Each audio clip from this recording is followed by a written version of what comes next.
This is the examination of the hidden human condition. You're listening to the Hidden Killers Podcast. This is the Hidden Killers Podcast with Tony Brueski. Attorney Eric Faddis is joining us, former felony prosecutor. Eric, let's talk Thomas Randolph. Very bizarre, interesting character. That's, I guess, the best way to possibly put it. This is a man who seems to have slipped through the hands of justice far too many times, being acquitted of his first murder trial against one of his previous wives. 6 wives, 4 dead. Many witnesses have come through over the years saying he asked someone to help kill a wife.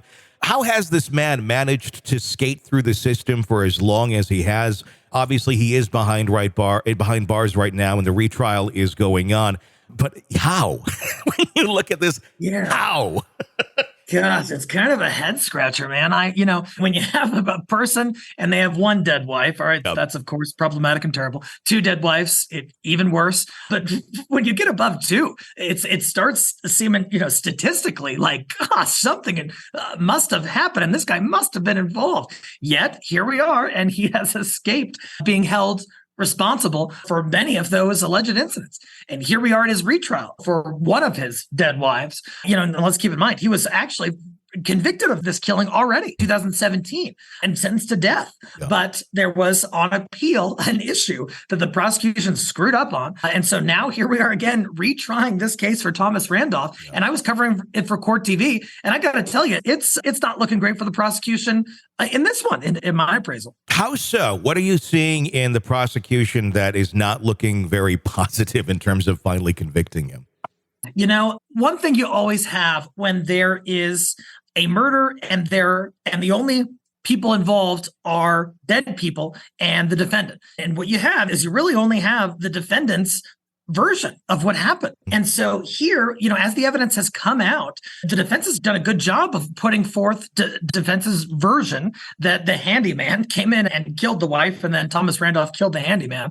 I'm not saying it all makes a ton of sense, but in watching the trial, defense is doing a good job neutralizing a lot of the prosecution's arguments that, this Thomas Randolph guy was like kind of a weird guy. He was obsessed with money. Well, defense showed that the alleged victim, unfortunately, was also, had issues with money and was really poor about spending money. The prosecution argued the handyman, it was all pretty peculiar, his relationship with Thomas Randolph, and the defense neutralized that and just said, hey, it was just a dude who was there for Thanksgiving. They were buddies, what of it? So at least from what I've seen, prosecution has not scored enough points in this one to convict him again. Now, we'll see how it ultimately plays out, but I think he might skate on this one too. Wow.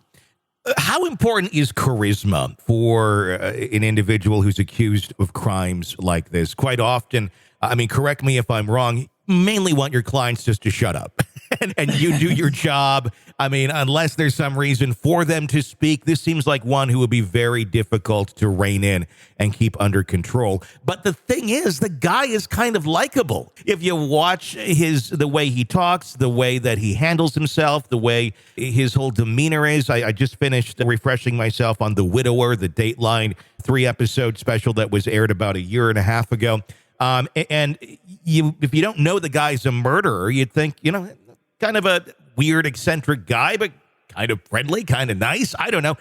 How important is that sort of charisma to a jury when deciding if someone is going to be guilty or not versus, let's say, for example, like a Kohberger who just sits there very stoically and doesn't say a whole lot? Yeah, it reminds me a little bit of the cases against Robert Durst. And the HBO did a docuseries on this called The Jinx. Yes. And he escaped multiple murder allegations and was ultimately convicted recently. But he was rather charismatic. He's kind of, he's articulate. He's got inflection in his voice. And you kind of just like the guy. Yeah. And Robert Durst testified in his cases and prevailed in a shocking number of murder trials. Now, here with Thomas Randolph, you'd be surprised how many times I've gone back to the jury room after a trial and asked them about the case and what they thought of the witnesses. And really, their reactions are oftentimes emotional rather than analytical. So usually they're saying, gosh, this guy seems super shady. I just got a bad vibe from him. I didn't trust him. Or that this gal seemed great and salt of the earth and overly likable. Those reactions are coming from the jury. And so I think for Thomas Randolph, I agree. He's kind of a likable dude, and it's only going to help him. And he's done a decent job of trying to get that personality in front of the jury by speaking up here and there on breaks and to the judge and that kind of thing. This is an examination of the hidden human condition This is the Hidden Killers podcast with Tony Brueski.